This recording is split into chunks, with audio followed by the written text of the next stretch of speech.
Bonjour et bienvenue à cette présentation. Je m'appelle Christian et si c'est la première fois que vous me voyez, je suis coach, consultant et formateur juridique en blockchain et contrat intelligent. Aujourd'hui, nous allons passer encore une fois de la théorie à la pratique en vous permettant d'avoir une première expérience ou bien un certain nombre d'expériences de ce qu'est le contrat intelligent. En effet, lorsqu'on regarde le développement de la finance décentralisée qui utilise aujourd'hui beaucoup de contrats, mais sous un format plutôt informatique, codifié. Et lorsque nous voyons évoluer de plus en plus la législation vers la légalisation de cette forme de contractualisation, il urge que le monde du droit, les juristes, comprennent et prennent possession de ce nouvel outil que constitue le contrat intelligent.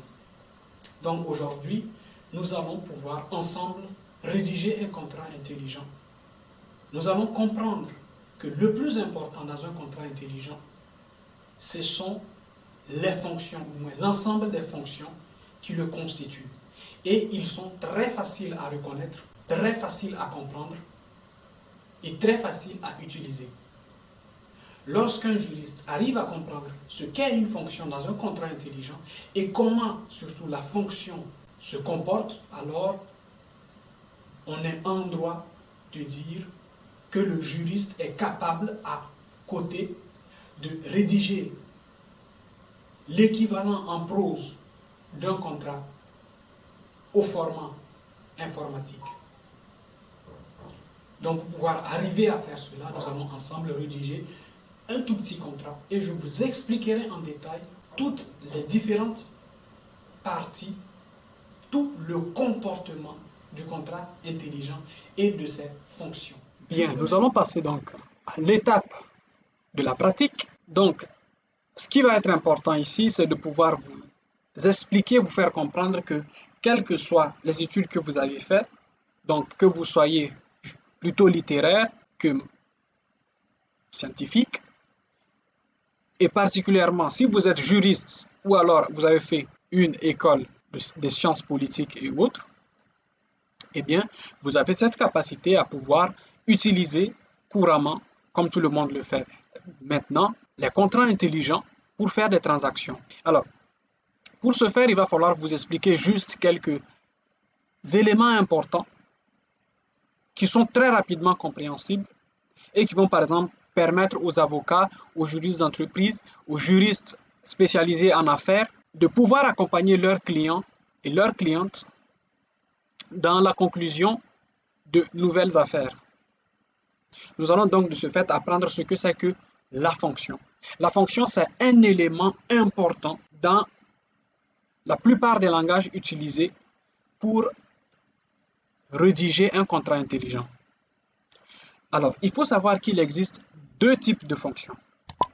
Une fonction qui, nécessairement, lorsqu'elle est utilisée, nous oblige à dépenser des frais, généralement en crypto-monnaie, et une fonction gratuite qui, lorsqu'elle est invoquée, en fait, ne nous oblige pas à dépenser de l'argent pour faire des transactions.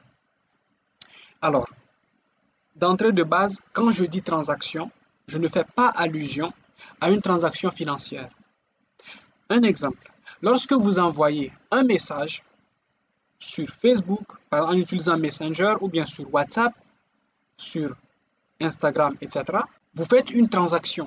Quand bien même c'est banalisé, en réalité, c'est une transaction que vous faites parce que vous envoyez le message à quelqu'un d'autre. Nous avons le même résultat lorsque nous utilisons le contrat intelligent. La seule petite différence que nous allons payer pour certaines transactions, pour certains envois de messages. Alors, nous allons très rapidement passer au côté pratique de la chose. Et pour passer au côté pratique de la chose, nous allons prendre en compte un certain nombre d'éléments. Aujourd'hui, nous n'allons pas parler de la structure d'un contrat intelligent.